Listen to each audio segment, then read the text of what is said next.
what's up, Heights family? This week, we are in week 2 of our series, What is True?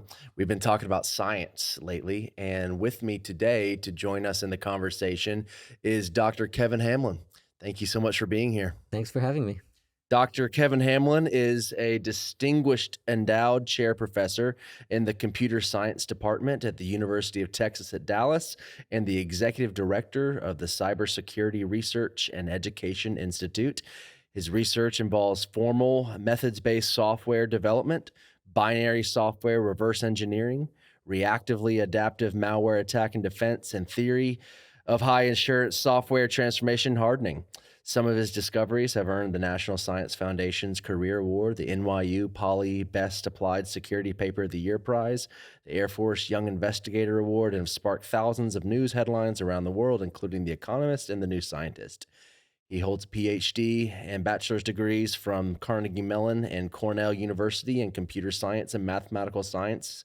And with all that, you are a member of the Heights Church, you are a life group director, and you identify as a Christian who holds to the historic Orthodox tenets of the faith.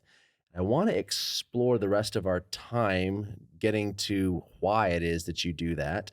But first, can you just tell us a little about your family? Tell us a little about your faith story and how you came to Christ.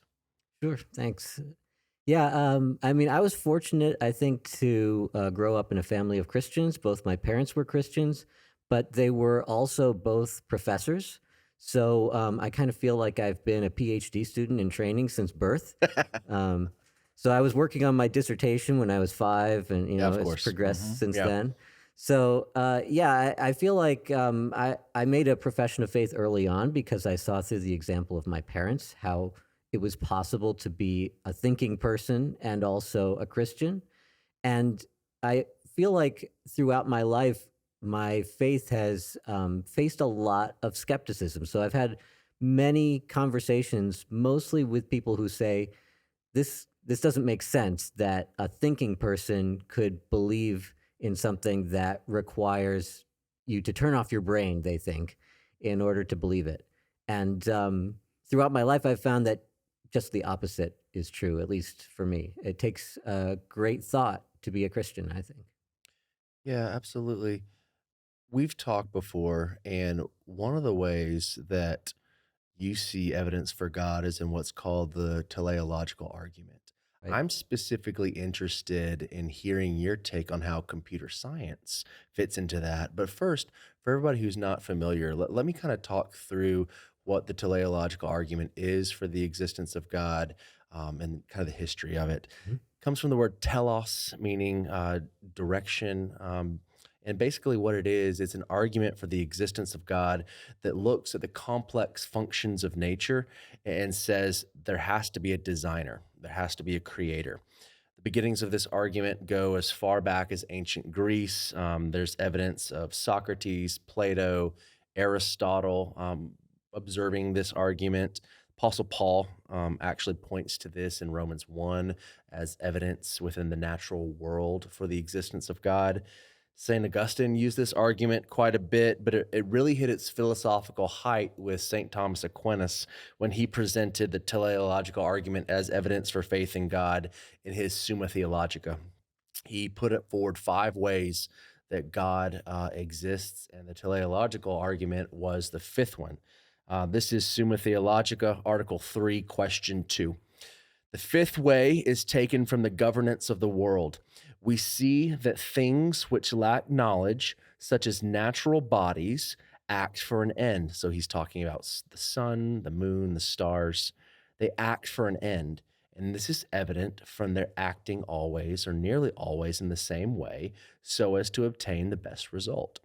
Hence, it is plain that they achieve their end not coincidentally, but designedly. Now, whatever lacks knowledge cannot move toward an end unless it be directed by something endowed with knowledge and intelligence, as the arrow is directed by the archer. Therefore, some intelligent being exists by whom all natural things are directed to their end, and this being we call God. Sir Isaac Newton would pick up on this, the physicist who observed that gravity exists as a force of nature. He would talk about the existence of a designer and creator in the world. He said this, he said, the most elegant system of the sun, planets, and comets could not have arisen without the design and dominion of an intelligent and powerful being. And then William Paley in the early 1700s, he spoke of the now famous watchmaker analogy, which basically says that if someone came upon a watch, that would be evidence that there's a watchmaker. The intricacies, the purpose of it, and people, scientists like Alistair McGrath, John Lennox, have pointed to that this is very much the natural world, that there's evidence due to the complexities of nature that points to a designer, that points to a creator. How does this play out in computer science? Yeah, so computer science is an interesting discipline in that we don't directly study the natural world. So you might think that there's not much of a connection, but other scientists that do study the natural world, like physicists, they talk about things like the fine tuning of the universe that seems to be conducive to life and how improbable that would be by chance. But what really fascinates me is the complexity of what are called biological computing systems. Okay. So, in the last, say, 100 years, science has made huge progress figuring out what goes on inside cells, for example, and how DNA actually works. Mhm. And what we discover more and more is that these things are actually tiny computing systems. So they run very complex pieces of software. And these pieces of software don't work the same way that the software we write for computer systems does. And the differences are really fascinating to me. So I'm somebody who works in cybersecurity. I have a great appreciation for how complex human written software is. It's actually mind bogglingly complex. When you start up your computer, most likely your computer is running about 500 million lines of code that various people have written. That's just to start up the computer. I'm always amazed that it starts up at all, Sure. right? I mean, it's truly an accomplishment for programmers around the world to have been able to come up with something like that that Course. works. But the security implications are really dangerous because basically, if there's one misplaced asterisk in those 500 million lines of code, there's a catastrophic security vulnerability waiting to happen. And so people like me spend a lot of time trying to figure out how we can make more robust computing systems that will function correctly in the face of adversaries, be able to bounce back from bad conditions, and not have these catastrophic failures. And yet, then when I look at the biological world, the computing that goes on in there is just staggering. Like, it's so far beyond anything that humans have even come close to implementing. Are you referring to DNA? Are you referring to how the cell works and the with the mitochondria being the powerhouse, the Golgi bodies? Like, Yeah, what are you referring to in terms of so that? both of those things. So the DNA is basically a computer code, you Mhm. might think of it, Yeah. for creating these complex nanofabrication factories. And they communicate using proteins and amino acids and such. And when you look at that, so just to take an example, I read recently that if you look at the sum of human knowledge that has been accumulated through every image that has ever been posted to the internet, cave drawings, every book that's ever been written, it's been estimated that that comprises 33 zettabytes of information. That's a gigantic number. I can't I even was wrap gonna my say, brain can't around even it. kinda wrap our brains Yeah. around that. Yeah. It's a 33 with 22 zeros after it. And so biologists have looked at that and said, what would happen if you tried to store 33 zettabytes of information as DNA? And the conclusion is that it would fit inside a ping pong ball. Stop it. Are you serious? So, like, consider we have no capability of storing 33 zettabytes of information, but somehow DNA does it in a ping pong ball. So that sort of thing makes me pause and say, you're telling me that a random series of events, okay, over billions of years, I'll take that at face value, came up with a computing system that is so efficient. It's not even the amount of storage, it's the fact that that storage is not merely the information, it's a gigantic program that has so much complex functionality and still works. So, computer scientists have a whole field for this. It's called genetic algorithms. And so we try to figure out, well, how could we build computing systems that work so well? And one of the ideas has been, let's essentially replicate evolution. So we'll put computer code into a computing system, we'll perturb it randomly over time, and then we'll adapt it according to something called a fitness function. So this is basically a way of synthesizing code that's much more resilient by just doing this random perturbation. Are you trying to synthesize natural selection almost? It's natural selection is basically the mechanism by which we might create a great operating system or a web browser or something. Yeah. And the nice thing is we're not constrained by the laws of the physical world, right? If it would be better off for us to not have to be constrained by the law of gravity, we don't have to put that into the simulation. And we're not constrained by time. We can simulate billions and billions and billions of years in a few minutes with a supercomputing system. So there's been a lot of effort that's gone into this in the hope that we could build more robust software that way. And it just doesn't work. I mean, Really? it has it's good at maybe making a great algorithm slightly more efficient, but the idea that you can start with this and get an operating system, there's no chance. Has it advanced at all with even with OpenAI and Bard? I mean, has it advanced at all with that? It's advanced a little bit, but the advancements are mostly in the form of making already good things better and in minor ways, ways that a human user might not even notice the difference, but it's like slightly more efficient. Mhm. But the idea that you could generate a program of the complexity that our own software is just ludicrous to me. There's just no way, much less the vastly more complex programs that seem to be running inside cells. Those are millions and millions of times more complex. They use systems of computing that are massively parallel, which humans have tried since the dawn of computing to do, and it's very, very hard for us to write code like that. It's hard for us to think that way. We want to. This is why Intel puts more and more cores into their chips, Right. and then software designers struggle to use them all because we struggle to make programs that actually make use of that computing facility. So I find it very implausible. I wish that it worked to just throw randomness and natural selection at a computational system and get stuff that we see in cells, because that would make my job a lot easier. We could just do that. But I just don't see it. Something crucial is missing there, and I find it very hard to believe that there isn't some intelligence behind it. Let's talk about science versus scientism for a second. And because I think that this is kind of where we're going here in our conversation, but let me define. I mean, I think you understand what I'm saying, but let me define what we're talking about with science versus scientism and fill in the gaps Mhm. of what I miss. Science is just the study of the natural world with testable hypotheses that can be replicated. Scientism is putting faith in science to answer all questions, basically. Would you add anything to that? No, that's a good summary. And I find that the differences between various scientists that I talk to on this topic really boils down to what you just said.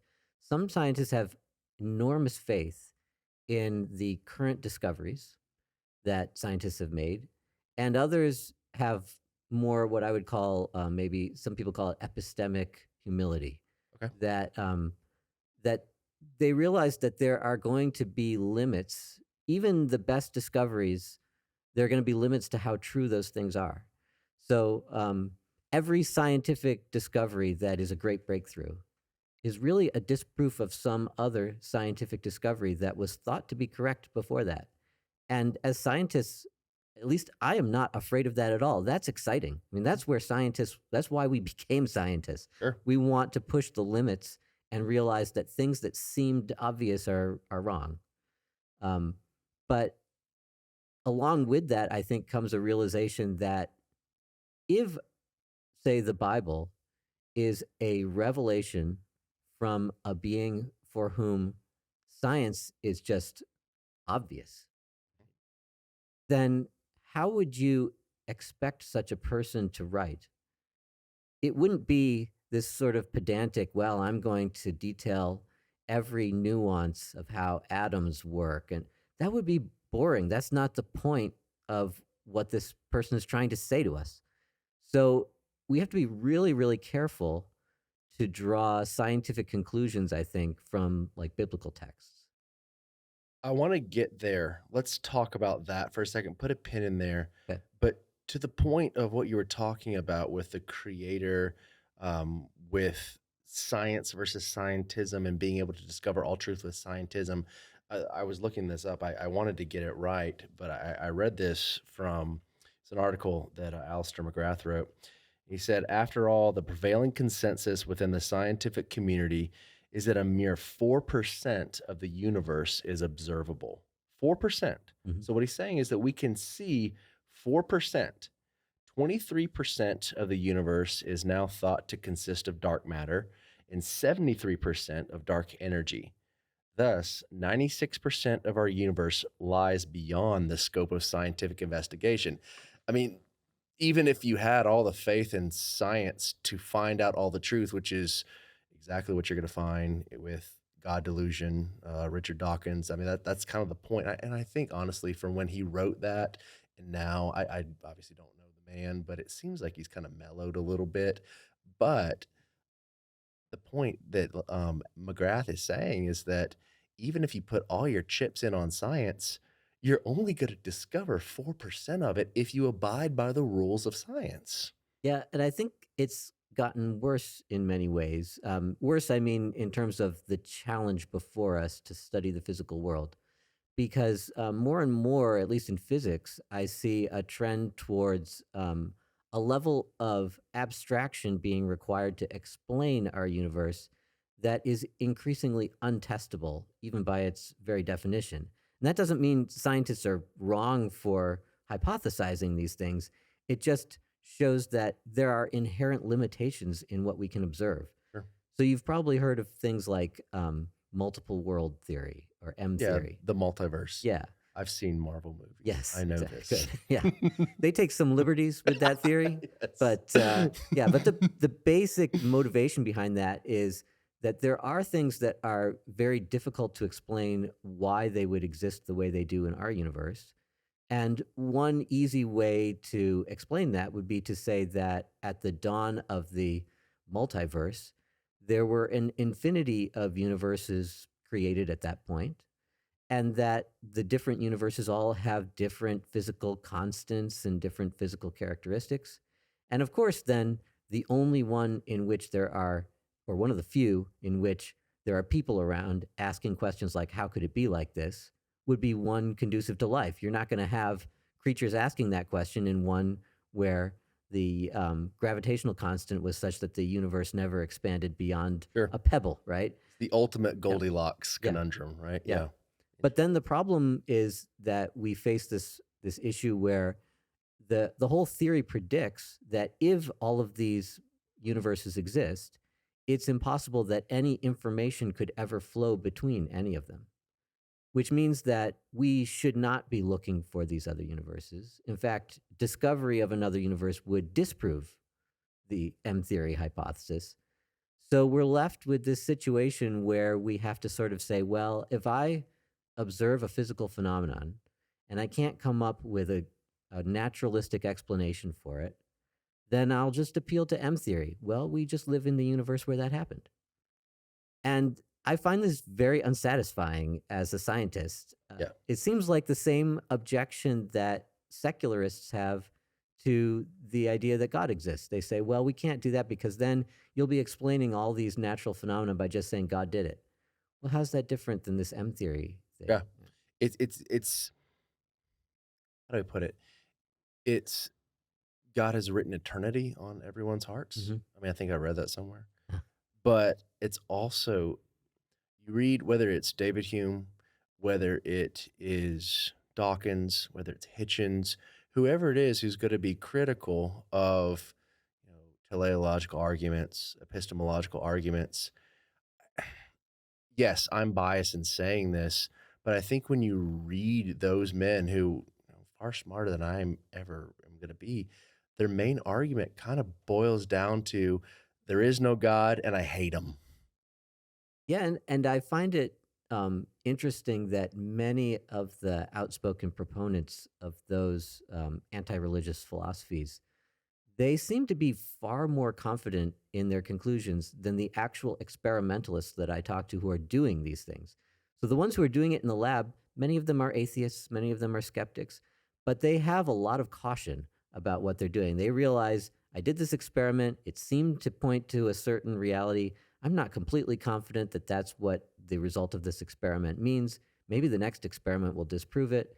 And that's because they're being constantly held to a standard of evidence that can come out from under them at any moment and has many times. Right. Well, and also, I mean, William Lane Craig has that argument about just the consistency of mathematics Mhm. to where a theoretical physicist can prove something 100 years before the experimental physicists actually prove it. Mhm. And just another consistency of an ordered universe that points to a designer. Yeah, and this is another reason why, being a computer scientist gives me a little bit of a different perspective maybe than the physical scientists because um, the standard of proof for us is enormously high. It's basically mathematical perfection. And that's a standard of proof that physical scientists, that's not a bar for them, right? That's not feasible. Right. And then you have softer sciences elsewhere where, for example, archaeologists, they can't go back in time and absolutely prove to mathematical perfection that some culture behaved the way they speculate. They just have to go based on the best evidence they have. But I think we as readers, as consumers of those results, have to then take that into account. We say, look, they're doing the best they can. This is what the best evidence suggests. But I'm not going to bet my life on whether that is a fact. Mhm. Good transition to let's talk about the thing we put the pin in, reading science into Genesis 1, Genesis 2, Psalm 8, Mhm. Job. Um, let me set it up, and then I want you just to run with it. Ian Barber, he has those four categories of how Christianity, religion has historically related to Christianity. There's the conflict view, which gets all the press, that science and Christianity are locked into a never-ending combat for the souls of the world. And what's ironic is that you have the new atheists on one hand, but you also have the some more militant creation scientists in that Mhm. category as well. Mhm. So you have the conflict view, you have the independent view, more of a Stephen Jay Gould sort of understanding of this, to where he would say science gets the age of rocks, religion gets to the rock of ages. Yeah. Galileo would say, you know, science is about making the world go, understanding what makes the world go, and making the heavens go, and religion is about how to get to heaven. I mean, they're two separate spheres. They're asking different questions. There's the independent view. There's the dialogue view, which we talked about on Sunday, Mhm. which would say that there's something to be said that since they have a common creator, can learn from both as a dialogue. And then more the integrationist view that would say that science is dependent upon supernatural, and so kind of infusing more supernatural elements into the testing hypothesis. So conflict, independent, dialogue, integration. Where do you fall into this, and how would you flesh that out to someone? Yeah, so that's a really great question. I find that I have difficulty choosing one of those views because there seem to be really great elements of truth to each one of them. And it really depends on which supposed conflict or lack thereof, or dialogue, for Yeah. example, between faith and science you might be talking about. Um, I've studied a lot of the examples that you looked at. One of the ones that was really influential for me personally was studying the issue with Galileo and heliocentrism. It's very famous. We all know about that. But one thing I rarely hear anyone talk about is what were the reasons that the Church of Galileo's time rejected his view of heliocentrism. So just to set that up a little bit in Please. case listeners don't know about it, Galileo around the 1600s, he started to see what he thought was evidence of heliocentrism using telescopes. And the evidence wasn't that great. In fact, most scientists of his day did not believe him. So he was on shaky ground. Hmm. But the idea that the sun might be the center of the solar system had been around for at least 100 years. Copernicus finding out Copernicus, right? beforehand. Yeah. So Christians of his day pretty much universally preached against him. They said, this is heresy. The Catholic Church put him under house arrest for the rest of his life. The Protestant reformers gave many sermons about how ridiculous this is. And I was curious as to why. Like, what does this have to do with anything that the Bible says? And I read some of the things written by like Martin Luther, John Calvin. Their position seemed to be that the Bible is directly contradicted by the idea that the earth goes around the sun. So it would be like a Psalm. I'm going to get this wrong. We'll double check this and edit. But Psalm 38, the earth is fixed. The Yeah, earth is that's one of moved. them. Yes. There's a verse in Ecclesiastes, I think it's 1:5, that says the sun rises and sets and goes Right. back to where it Mhm. starts.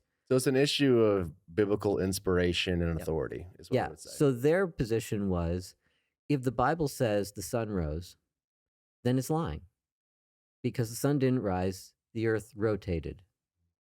And today, when we look back at that, it's just ridiculous, right? I mean, I say the sun rose, You. and obviously I know Sun that comes up, sun goes technically down. the earth rotated and everything.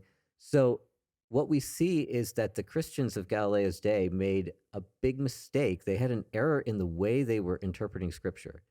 They were treating it as though God was taking great care to spell out all of the scientific details that are irrelevant to the main point that he was trying to get across in each passage. And they were of the opinion that if even one of those things were to be misinterpreted by mankind, then that would be a lie on God's part. And so what that taught me was that we have to recognize when we read scripture that if we are talking about an author for whom science is just like second nature, I mean, he doesn't even need to think about it. He created the whole universe, Sure. just like we don't think about the fact that the earth is rotating. I mean, that's not just part of our casual conversation.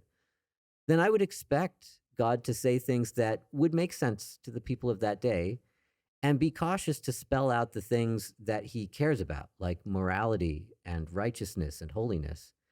He's not going to be sitting there saying, asterisk, technically, the sun did not stop in the sky when you prayed for that, Joshua. It was a change in the rotation of the earth. Or when I said that I created the sun, moon, and stars on day number 4, actually, that was just the appearance of those in the sky when the cloud of dust that covered the earth disappeared. Or I don't know what it was, but there are many possible explanations for these things that don't assume that God is lying about these things. He's just giving us the explanation that makes sense to us in order to make his point. Yeah, and understanding, I'd say two things. One, understanding different biblical genres. Mhm. Because in the same way that when God, in Genesis 1, where it says God created the heavens and the earth, in Job, it said God slew Leviathan and created the heavens. So, I mean, he didn't slay a sea monster and make the earth. It didn't happen that way.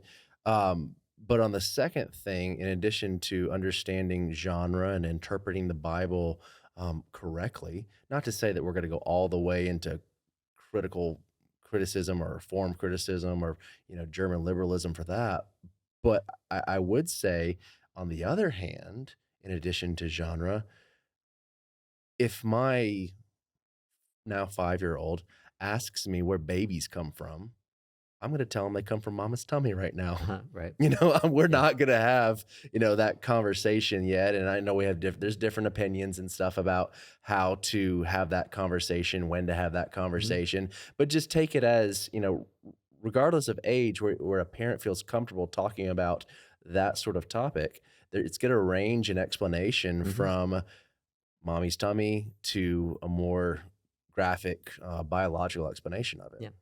And it's amazing just how many details, just in passing, the Bible gets right about things that only in modern times have we started to realize.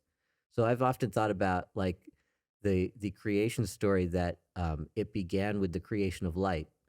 That is a stunning idea. That is not like any creation myth of any ancient No, it's not. society, and it is a literal description of what we now call the Big Bang. That is exactly how the universe began, according to the modern view. So things like that sort of are these little clues, I think, that even if it wasn't God's intention to teach us science, and we're prone to misinterpreting any kind of scientific fact we might find there, in retrospect, you see all of these details that are just striking. Like, Mhm. where would they have come up with that except that they had an information source other than their own imaginations? Right, exactly.